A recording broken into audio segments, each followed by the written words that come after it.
Hey, what is going on, guys? This is Jason with Jadren Aquatics. Thanks for hanging out with me in the fish room again today. So before I get started on this, you guys need to remember Aquashella Chicago is coming up at the end of this month. Again, that is the end of September. You guys don't have your tickets yet. This thing is going to sell out and is going to be an absolute blast. We've got a bunch of amazing events planned. You don't want to miss it. So get your tickets and I'll see you there. Today I want to talk about a DIY project on how to hatch up your eggs into baby fry. And so I was watching a bunch of different videos trying to find different ways to do it so I could modify it. So the one that I'm using today that I'm going to show you guys, the majority of it comes from Dean, the master breeder. You've probably seen him on Aquarium Co-op before. This was his idea and I just changed a few things in it, but it's just, I want to give all credit to him because this thing is absolutely fantastic and I've absolutely loved it so far. And it's given me a much better way. The main thing I'm using it for right now is angelfish.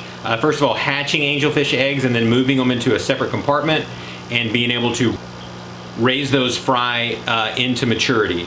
There's so many different ways to do it, but this one uses the combination of these deli trays with a 20-gallon long so that you have a bigger body of water. A lot of people, when they're trying to raise up fish fry, they're usually doing it in smaller containers where they're having to do major water changes every single day.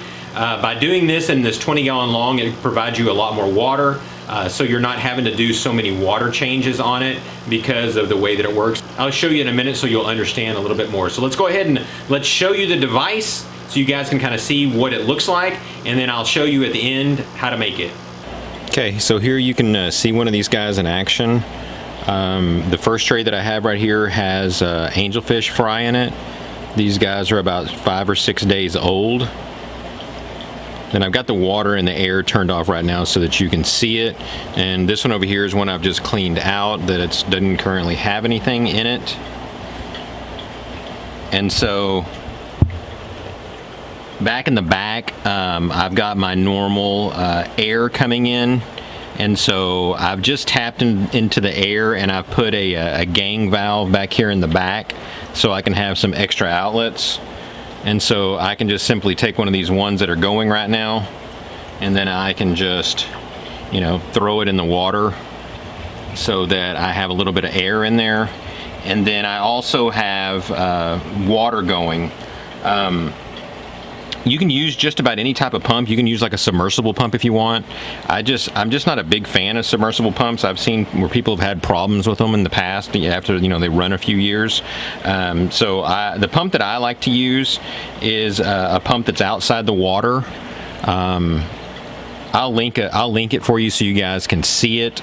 There's a bunch of different sizes of them. The cool thing about these types of pumps, these diaphragm pumps, is that they can run completely dry and it doesn't matter whatsoever. So I just have the pump where it's situated underneath the stand, and then this one right here, this is the one that is sucking water, and then so it's sucking it down into the pump that's down below, and then pushing it back through this 1/4 inch water hose that, you know, I can just tee off of.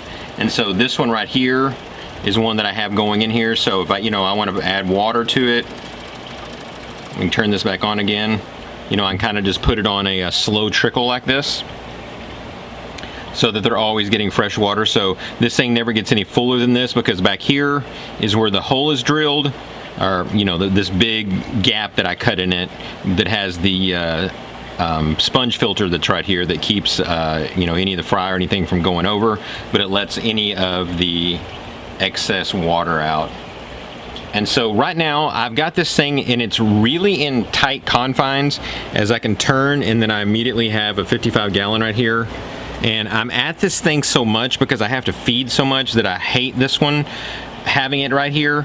So I'm going to take this and I'm going to move it over there to the other side so that I can have better access to it again, since I'm at it so much and it's really difficult to film over here because there's not a lot of room.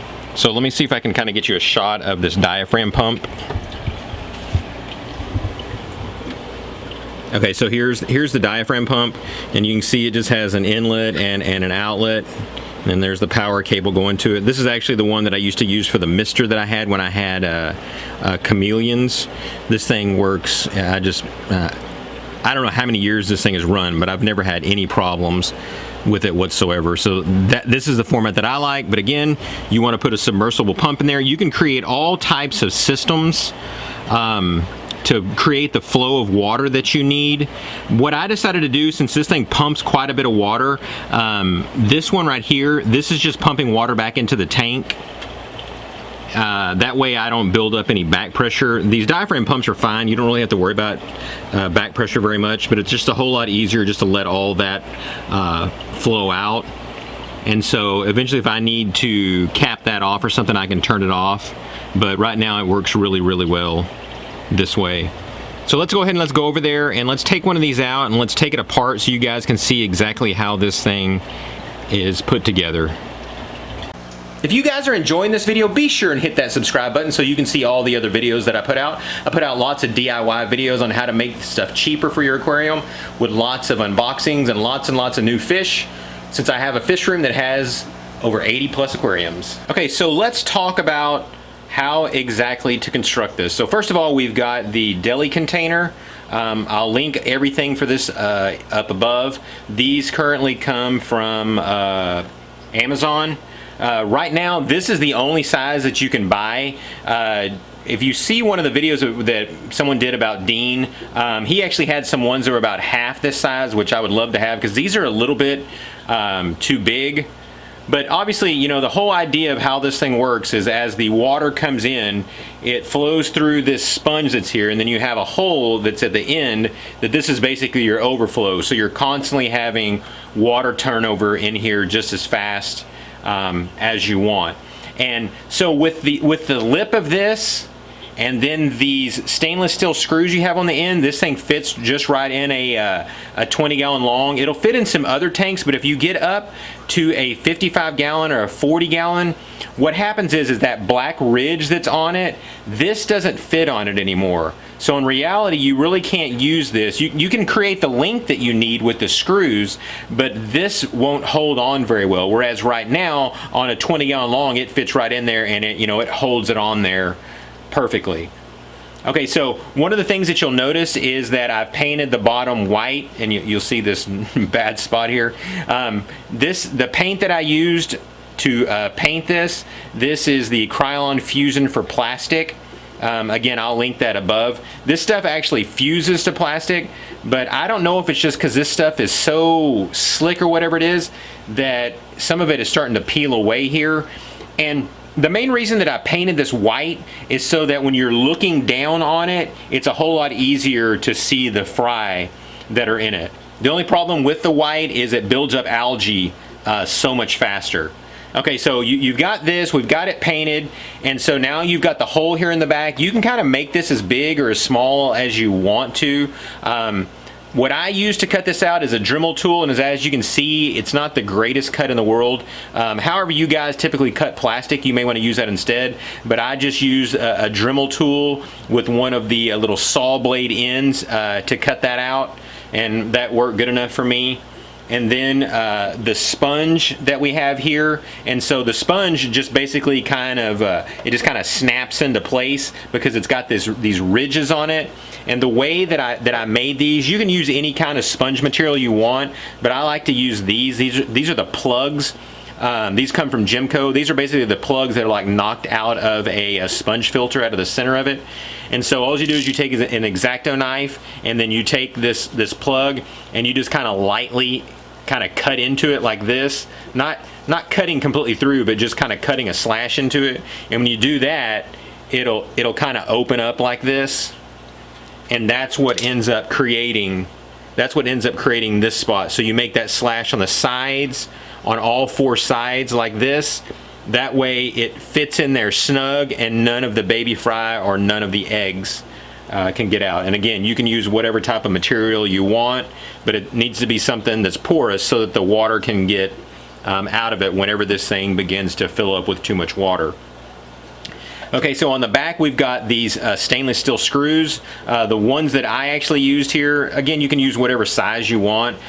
These are, I think these are 3-inch ones. They are, I think these are 1032 by 3-inch stainless steel screws with stainless steel washers and stainless steel nuts. Again, these things are going to be getting wet all the time, so you need to get them stainless steel so that they don't rust. So all I did there, I just took and drilled a hole on each side and then put them through and then tightened them down. In the videos with Dean, he actually took some of the plastic, like the insulation cable stuff you can blow dry. He actually put that on there so that this wouldn't rough up the black part of the aquarium. I didn't really care, so I wasn't terribly worried about it. The one I build is obviously a lot more rudimentary than the one that he is, but I kind of built mine in a speedier fashion, because I think mine was more of just an attempt to see, you know, how it was going to work. And as of right now, I really like it. I just don't like the placement on it.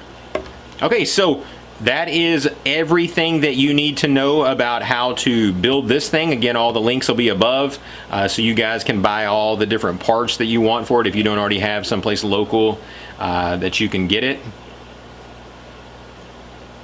I really think you guys are going to enjoy this thing. Hope this video helped you out. If you've got any questions, be sure and leave those down below. So thanks again, guys, and God bless.